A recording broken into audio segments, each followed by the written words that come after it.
Hello dear student, मैं विजेंद्र जाखड़ गुड्डा public school के ऑनलाइन में आपका हार्दिक स्वागत करता हूं। इतिहास के पिछले एपिसोड को हम आगे बढ़ाते हैं। अंग्रेज़ों का साम्राज्य स्थापित की स्टार्टिंग अपने कर दी थी, बंगाल से उनकी स्टार्ट हो जाती है, लेकिन वो एक महत्वाकांक्षी कंपनी के पदाधिकारी थे। वे संपूर्ण भारत पर अपना आधिपत्य जमाना चाहते थे, लेकिन 1757 तक आते आते ईस्ट इंडिया कंपनी ने बाकी की सभी कंपनियों को गौण कर दिया। जो डच आए थे, पुर्तगाली आए थे, भारत में सभी को उन्होंने ना के बराबर कर दिया। उनके छोटे छोटे प्रतिष्ठान रह गए, वहीं से वो व्यापारिक क्रियाएं करते थे। लेकिन ईस्ट इंडिया कंपनी राजनीतिक रूप से भी सक्रिय हो चुकी थी। जब वो दक्षिण की ओर बढ़ रहे थे कि भारत के पूर्वोत्तर बंगाल, बिहार और उड़ीसा पर उनका दीवानी अधिकार हो गया था, मध्य भारत में वो आना नहीं चाहते थे, न वो पश्चिमी भारत में आना चाहते थे, वो दक्षिण की ओर बढ़ना चाहते थे, क्योंकि उनको तटवर्तीय क्षेत्रों की आवश्यकता थी कि विदेशी व्यापार, अंतर्राष्ट्रीय व्यापार तटवर्तीय क्षेत्रों से हो रहा था। जब वो दक्षिण की साम्राज्यवाद विस्तार नीति में आगे बढ़े तो उनके सामने सबसे बड़ा संकट आ रहा था। वो संकट आ रहा था मराठाओं का। 1761 में पानीपत के युद्ध के बाद मराठाओं की शक्ति काफी क्षीण हो गई थी, काफी कमजोर हो गई थी। जो प्रथम पानीपत हुआ था उसमें काफी कमजोर हो गई थी, और उस कमजोरी का फायदा उठाने के लिए अंग्रेज जब आगे बढ़ते हैं तो उस समय मराठों का सबसे बड़ा पेशवा था, वो था माधवराव। अंग्रेज इस तलाश में थे कि मराठाओं में फूट कब पड़े और उस फूट का फायदा कैसे उठाया जाए। इस फिराक में थे। देखिए, अपने पिछले एपिसोड में पढ़ा था कि वो बंगाल के क्षेत्र में भी इस बात की नज़र लगाए हुए बैठे थे कि कब बंगाल के दरबार में दलबाजी हो, गुटबाजी हो, दलबंदी हो, दरबार में फूट पड़े, राजा के नज़दीकी लोगों में जब फूट पड़ेगी उसका हमें फ़ायदा मिलेगा। और उस फूट का अवसर आ जाता है कि 1772 ईस्वी में पूना के नवाब थे, वो थे माधवराव। माधवराव की मृत्यु हो जाती है तो माधवराव का भाई था जो नारायण देव था, वो पेशवा बना था। पेशवा जैसे बंगाल में नवाब होते थे, मराठाओं में शासक का बड़ा पद पेशवा कहलाता था। नारायण देव पेशवा बन गए थे और पेशवा बनना चाहते थे। रघुनाथ राव थे जो माधवराव के चाचा थे। नारायण देव के भी चाचा होंगे, माधवराव के चाचा रघुनाथ राव थे, वे पेशवा बनना चाहते थे। ऐसी स्थिति में स्वाभाविक रूप से क्या होगा भाई, अगर नारायण देव को पेशवा मान लिया जाता है, सभी की सहमति हो जाती है, तो दरबार में आपस में फूट नहीं होगी। जब फूट नहीं होगी तो दूसरे को फायदा नहीं होगा। यहाँ पेशवा बनना चाहता था रघुनाथ राव और पेशवा बन गया नारायण देव। ऐसी स्थिति में दरबार के अंदर क्या होगी, गुटबाजी होगी। जब दरबार में गुटबाजी होगी तो एक दुश्मन का दुश्मन कौन होता है, दुश्मन का दुश्मन दोस्त होते हैं आपस में। तो नारायण देव का दुश्मन था रघुनाथ राव और पेशवाओं मराठाओं के दुश्मन थे अंग्रेज। इसलिए अंग्रेज और रघुनाथ राव क्या होंगे, मित्र बनेंगे। और अंग्रेजों ने रघुनाथ राव की ओर मित्रता का हाथ बढ़ाया। अंग्रेज इस फिराक में ही थे और उन्होंने 6 मार्च 1775 ईस्वी को सूरत की संधि की। अंग्रेज़ों के पदाधिकारियों ने सूरत में अपने कोठी पर माधवराव को बुला करके, रघुनाथ राव को बुला करके उनके साथ में संधि करते हैं। और उस संधि की शर्तें ये होती हैं कि रघुनाथ राव है, ये नारायण देव पर जब अटैक करेगा, पूना के नवाब पर जब अटैक करेगा तो उनको सेना देंगे, वो अंग्रेज उनको सेना अवेलेबल करा देंगे, अंग्रेज सेना अवेलेबल करा देंगे। और उसमें अंग्रेजों की सेना की जीत होती है तो पूना के बेसिन का जो लगान है, साल सेठ का लगान है, सूरत के संपूर्ण क्षेत्र का लगान है, उसका 1/2 हिस्सा, आधा हिस्सा रघुनाथ राव किसको प्रदान करेगा, अंग्रेजों को करेगा। इसका मतलब अंग्रेजों की आर्थिक स्थिति सबसे स्ट्रांग हो रही है कि नहीं हो रही है। लगान कौन उगाएगा, रघुनाथ राव के दरबार के लोग या सैनिक उगाएंगे। वो किसको शिफ्ट कर देंगे, वो अंग्रेजों को कर देंगे। इसलिए अंग्रेजों की आर्थिक स्थिति सबसे सुदृढ़ हो जाएगी। इस संधि के साथ में अंग्रेजों ने नारायण देव पर अटैक करने की योजना बना ली, क्योंकि दक्षिण भारत में विस्तार के समय सबसे बड़ी जो शक्ति खटक रही थी, उनके विस्तार में जो सबसे बड़ा रोड़ा बना हुआ था, जो अड़चन बनी हुई थी, वो थे मराठा सरदार। मराठाओं में आपसी फूट हो जाती है। तो इस फूट ने पहले आंग्ल मराठा संघर्ष के लिए बिगुल बजा दिया था कि ऐसी परिस्थितियां, कंडीशन उपलब्ध हो गई थी कि मराठाओं और अंग्रेजों के बीच संघर्ष होना अनिवार्य हो गया था।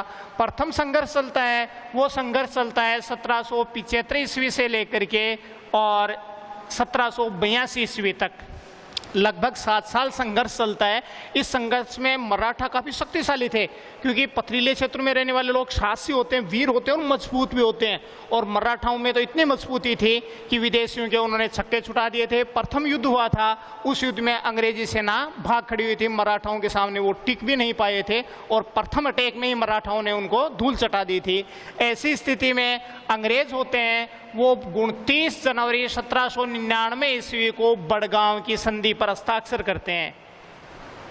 पूना के पेशवा नारायण देव और अंग्रेजों के बीच में संधि होती है, वो बड़गांव की संधि होती है। संधि किस दिन होती है? 29 जनवरी 1799 ईस्वी को दोनों के बीच में संधि होती है। और संधि की शर्तें ये होती हैं कि अंग्रेजों ने मराठाओं के जो प्रदेश विजित कर लिए हैं वो अंग्रेज उनको वापस लौटा देंगे, और पेशवा ने, नारायण देव की सेना ने अंग्रेजों के साम्राज्य के जो हिस्से जीत लिए हैं वो हिस्से किसको वापस लौटा दिए जाएंगे? वो हिस्से वापस अंग्रेजों को लौटा दिए जाएंगे। और इसके साथ में दुष्ट रघुनाथ राव है, जो नारायण देव का चाचा था, इन्होंने पूना दरबार में जो फूट डाली है और अंग्रेजों के संरक्षण में गया है, अंग्रेजों के सानिध्य में जाकर के पूना पर अटैक किया है, उस दुष्ट रघुनाथ राव को सूरत दरबार में सौंपना होगा कि उसको पूना में लाया जाएगा और उसको कठोर सजा दी जाएगी। इस प्रथम आंगल संघर्ष, आंगल मराठा संघर्ष है, इसका विराम बड़गांव की संधि के साथ में 29 जनवरी 1799 ईस्वी को फैसला हो जाता है। अब अंग्रेज अपनी हार का बदला लेना चाहते थे, अंग्रेज भारत में साम्राज्य विस्तार भी करना चाहते थे। दूसरी ओर मराठाओं के सामने उनकी पराजय हो जाती है। उस पराजय का प्रतिशोध लेने के लिए, बदला लेने के लिए अंग्रेज हर समय तत्पर रहते हैं और कंडीशन उत्पन्न होती है द्वितीय आंगल संघर्ष के लिए। ये संघर्ष शुरू होता है 1802 से लेकर के 1805 ईस्वी तक, लगभग 3 साल संघर्ष चलता है। उसमें भारत का गवर्नर जनरल बन के आया था, कंपनी का सबसे बड़ा पदाधिकारी होता था, उसको लॉर्ड कहा जाता था, और लॉर्ड वेलेस्ली था, वो भारत में ईस्ट इंडिया कंपनी का गवर्नर जनरल बन के आया था।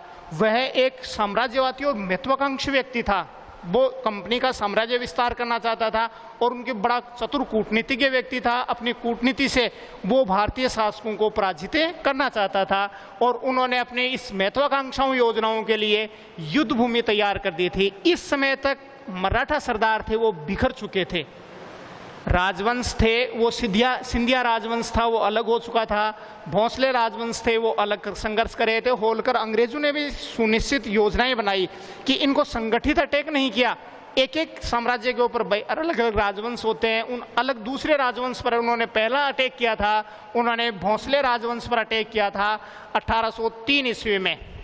जब उन्होंने 1803 में किया था और अंग्रेजों की सेना संगठित और शक्तिशाली सेना थी और भोंसले राजवंश के शासक थे वो काफ़ी कमज़ोर पड़ चुके थे।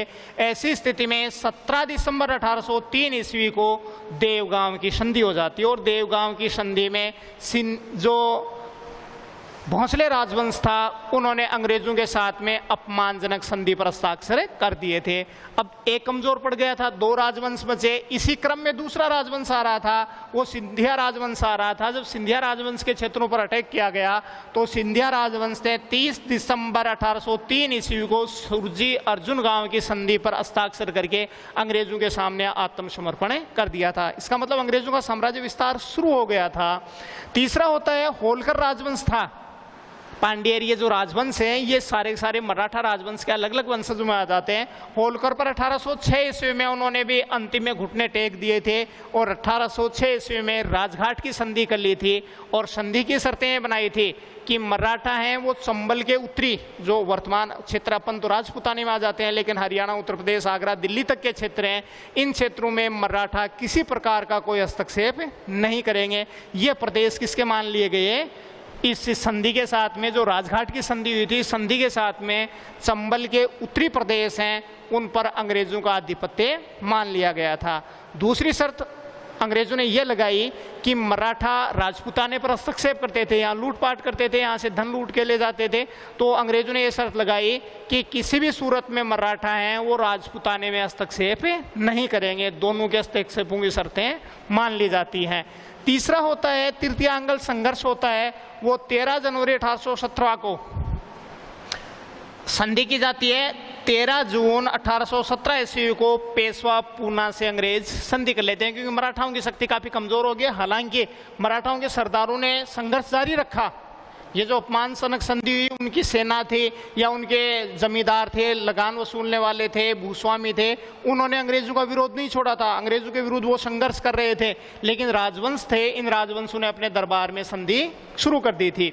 6 नवंबर 1817 ईस्वी को सिंधिया ने, जो सिंधिया राजवंश था, उन्होंने 6 नवंबर 1817 ईस्वी को अंग्रेजों के साथ में सशर्त संधि कर ली गई। ये बहुत ही बड़ी अपमानजनक संधि थी, मराठाओं ने अपने हाथ कटवा लिए थे और मराठाओं के सरदार इस बात को मानने के लिए कतई तैयार नहीं थे। वे छुटपुट छोटी छोटी सेनाएं लेकर के अपने संगठित सरदारों के साथ में अंग्रेजों की जो कानवाइयाँ जाती थी, सेना जाती थी या उनके कार्यालय होते थे, उन पर उन्होंने अटैक करना शुरू कर दिया। संघर्ष विराम नहीं हुआ था। अंग्रेज इसको पूर्ण रूप से समाप्त करना चाहते थे, लेकिन अंग्रेज जो मराठा सरदार हैं, बदले की भावना से संघर्ष करते हैं, लेकिन अंग्रेज फिर भी इस मराठाओं की शक्ति को बिल्कुल गौण करना चाहते थे, बिल्कुल स्टॉपेज करना चाहते थे कि इनको मिट्टी में मिला दिया जाए। इसी के साथ में 18 जून 1818 ईस्वी को अंग्रेजों ने पूना के पेशवा के दरबार में पहुंच करके उनके साथ में संधि होती है। संधि कब होती है? 18 जून 1818 ईस्वी को संधि होती है। संधि की शर्तें ये होती हैं, पहली शर्त ये होती है कि वर्तमान पेशवा की मृत्यु के बाद में पेशवा पद को समाप्त कर दिया जाएगा। अब इस शासन को कौन, देखो यहाँ ध्यान देने योग्य बात है, इस शासन को कौन संभालेगा?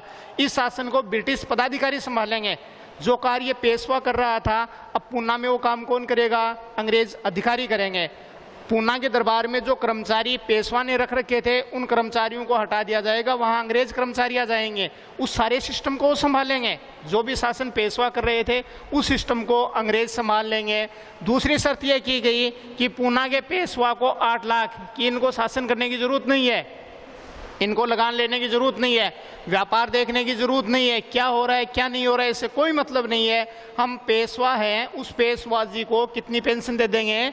8 लाख रुपए वार्षिक की 12 महीने में 8 लाख रुपए आपको दरबार में बैठे बैठे आ जाएंगे। आप महलों में रहो, मौज मस्ती करो, ऐश करो, न सेना से मतलब आपको, न किसी और चीज़ से, आपको 8 लाख रुपए मिल जाएंगे। और पेंशन दे करके उनको भेज दिया गया, बिठूर पर भेज दिया गया कि वो यहाँ के मराठाओं में कोई राजनीति नहीं करेगा, कोई संपर्क नहीं होगा। वहाँ पर उनको किला बना दिया, उसी में वो रहेंगे, वहाँ पर उनका कामकाज, खाने की सारी व्यवस्थाएं उनकी कर दी जाएंगी, मौज मस्ती करेगा। और इसी क्रम में 1852 ईस्वी में पेशवा की मृत्यु हो जाती है, तो मराठाओं की शक्ति बिल्कुल क्षीण हो जाती है। यहाँ देखो ईस्ट इंडिया को समझ में आया होगा आपके कि ईस्ट इंडिया कंपनी ने पूर्वी बंगाल, बिहार और उड़ीसा से अपने साम्राज्य की स्थापना की थी। इसको विस्तारित करते हुए कहाँ तक ले गए? दक्षिण में मराठाओं को उन्होंने पराजित कर दिया था और मराठा शक्ति को क्षीण करके उन्होंने भारत में अपना लगभग 71 राज कर दिया था। लेकिन वहाँ पर एक बहुत बड़ी शक्ति उभर करके आ रही थी, वो दक्षिण भारत में थी, हैदर अली। अब इसके आगे एपिसोड में हम पढ़ेंगे हैदर अली और मैसूर के शासक हैदर अली और अंग्रेजों के बीच जो संघर्ष होते हैं। ऑनलाइन क्लास से जुड़े रहें, घर रहें, सुरक्षित रहें। धन्यवाद।